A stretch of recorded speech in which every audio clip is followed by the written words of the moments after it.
In a world where social media is designed on the same principle as Las Vegas slot machines, I wanted to talk about live theater.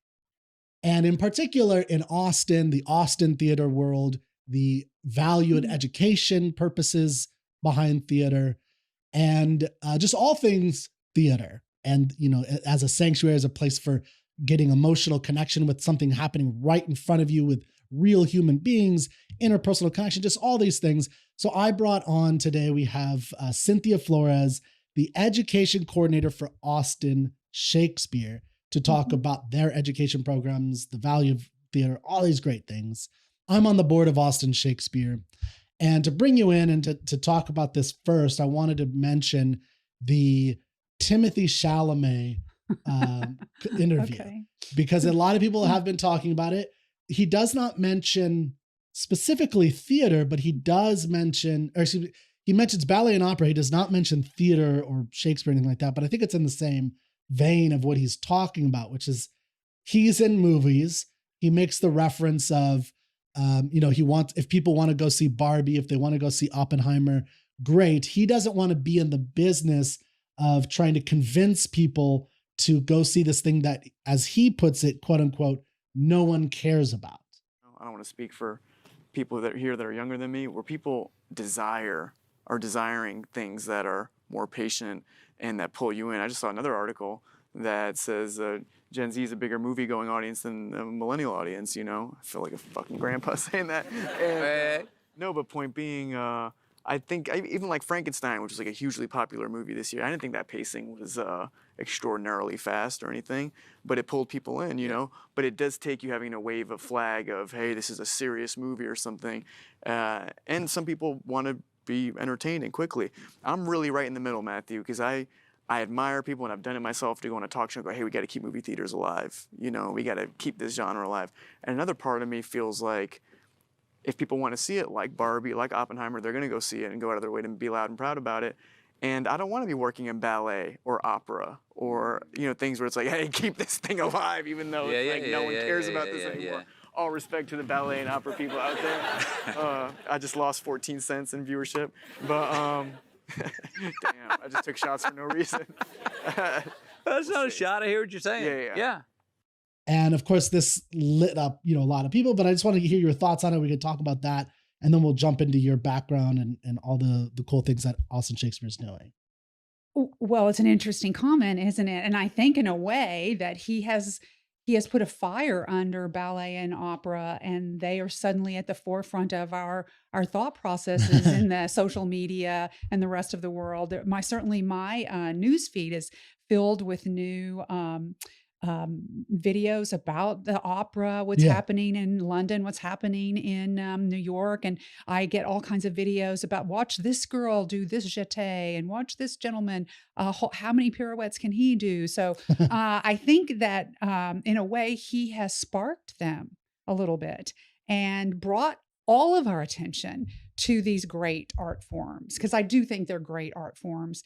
And maybe he knows this, maybe he doesn't know this, I don't know, but everything's a derivative.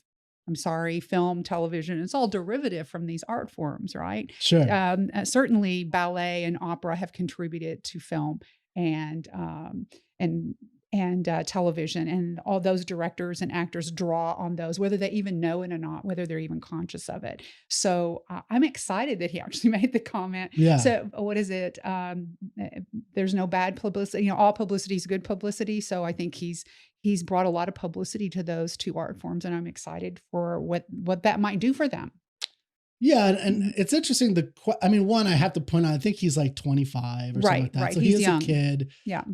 And he's a big movie star. So it's like Right. he's been a movie star since he was very young. So but I get what he's trying to say, and I think it is. So what I hear you saying that I think is great is it's kind of put a fire under these ballet and opera to kind of try to remind people of the value that they offer. Mhm.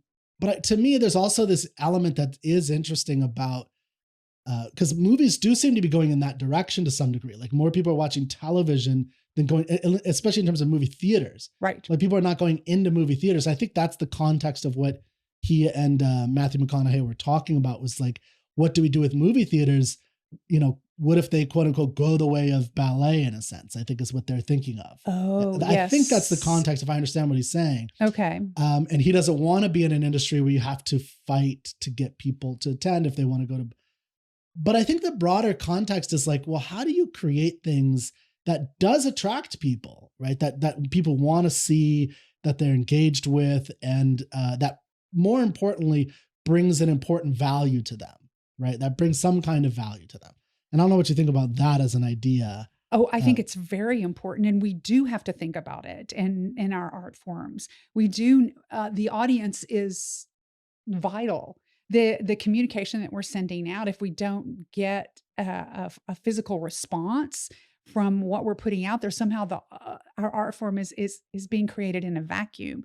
And I think maybe that's what he was trying to talk about, is that, are we creating art films that are just in a vacuum that people just see in their homes, and we don't get a response from them? We don't understand what it's like to be with them as they're watching and taking this art form in, and what it happens to them viscerally, because we don't. When you're in a theater with a lot of people watching a film, watching the ballet, whatever it is that you're watching, you are a part of that collective, that community in that moment, and you're sharing this experience together. And in that shared experience, somehow I think that changes the world a little bit. We take in a message, a communication that someone has put together for us, and we've all ingested it, and we can all have a conversation about it or let it inform our lives in some way. And maybe we even somehow come together in our minds because we have shared experience. So I think it's very important. How do we do that? How do we keep people coming in? What's the hook, I guess is a good question. Yes. How do we do that? Because it's hard to fight the gravity of sitting in your, your lazy boy, or you're curled up on your couch, or laying in your bed watching your computer. It's hard to pull people away from that. But I think there's value in it for humanity. We need to be people that have a shared mind experience, a community experience, to be able to understand each other and then understand other parts of the world. I think it feeds into a lot of miscommunication if we don't, as we look at the geopolitical situations that we're all facing right now. Tribal, like being disconnected from each other. Being so disconnected. Yeah. And, one of the things, I think you mentioned something that made me think of, so there's like the interaction you get when you are getting audience feedback as in live theater, in movie theaters, people will sometimes go in and kind of survey the audience and look at them. And that will help the kinds of movies you create, or the kinds of interpretations of Julius Caesar you might do, or Much Ado, or things like that. Like that, it might be informed by actual audience, experience and connection with people. And I just had to point this out about one of the interesting things about TV and movie watching at home is actually they do get a lot of information, especially something like Netflix, but it's a very different kind of information. Yes. And I think this gets at a core thing about the value of the live experience as the great experience that I hope we will more return to as individuals and a society.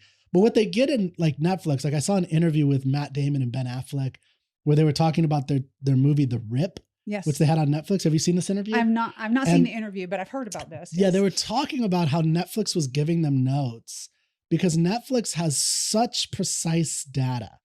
Like they have second by second data on when people are, dropping off, when they're not watching, when they're, changing the channel, just anything, right? Like, and so they say, well, at the 7.3 second mark, you really need to reiterate the plot or something like that. Like and they have it really down to that. And they were keep putting that onto these creators to try and do that.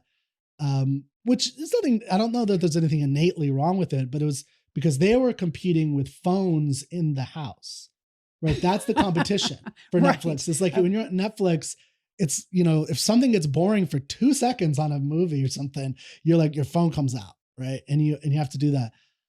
So TV shows and movies are constantly trying to battle with your attention to get that. Sure. One of the great things about movies is that you're shamed if you bring out your phone, right? People will be like, put your phone away. And they tell you, put your phone away at the beginning. So you do have this collective experience of watching something with other people. Comedies are way funnier in theaters, I think. Of Right? course. Because Oh, yes. someone else laughs. You may not have laughed at home by yourself, Right. but you laugh because everyone laughs. I remember some of the hardest times I've ever laughed was watching a movie in a theater with other people. Yeah. The only times I've laughed really hard is with other people. I've never like just belly laughed all by myself at my house. No. Right. You know what I mean? Like just Right, like right. gone crazy. And I think theater falls into that same kind of thing. It's like, and you know, local theater is a way to connect to people in your community, to meet new people, and to have the same experience, and then hopefully discuss it with, you know, with people Right. in that. Yes. So I don't know what Yes. you think about that. I do. I think that's amazing. I think you said something really interesting about that you haven't laughed as hard as you laugh when you're with somebody. And I don't think you feel a lot of things as much as intensely or as richly as you do when you are when it's a shared experience. I think there's something about that human interaction, that connection that we share. Just like you and I'm listening to you and you're laughing, and it makes me laugh because I connect with it. It's something in my collective mind or whatever. Yeah. So yes, we don't want to lose those human experiences. I guess I'm afraid of that. That's my fear, Yeah. is that we will lose those kinds of connections with each other, that make us human, that make us We are kind of losing it. Yeah, and that we Mhm. appreciate each other for our individual responses. And what a great thing to be in a theater and hear some wacky laugh. Someone, you know, Yeah. someone laugh, It's like- and maybe I wasn't laughing at what the content was, but that person's response warmed me. Yeah, and I could respond in kind. And I love to be in the theater or in the ballet, and someone in front of me starts to cry. It's very moving to me. Yeah. I pick up on that emotion, and I think, wow, I wonder what happened to this person in that moment with that ballet expression that caused them to have that emotional response. And I began to look at the ballet a little differently at that moment.